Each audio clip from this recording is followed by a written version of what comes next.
Sir বলছি positive বার্তা একটি নন পলিটিক্যাল বা একটি পজিটিভ খবরের জন্য তৈরি করা হয়েছে একটি চ্যানেল। কি শুভেচ্ছা বার্তা কি কি বলবেন স্যার? পজিটিভ বার্তা এটাকে রাজ্যের সামনে এগিয়ে দেওয়া হয়েছে। আমার শুভেচ্ছা রইল। আমরা দেখি যে এখন সংবাদ মাধ্যমে বেশিরভাগই ঋণাত্মক যে খবর, সেই খবরই প্রাধান্য পায়।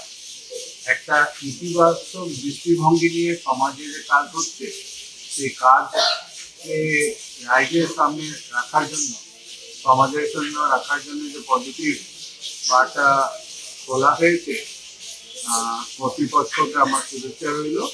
আমি আশা করছি যে পজিটিভ বার্তার মাধ্যমে সমাজে ইতিবাচক যে সমস্ত কাজ হচ্ছে, ওই কাজের খবর লোকের কাছে পৌঁছবে।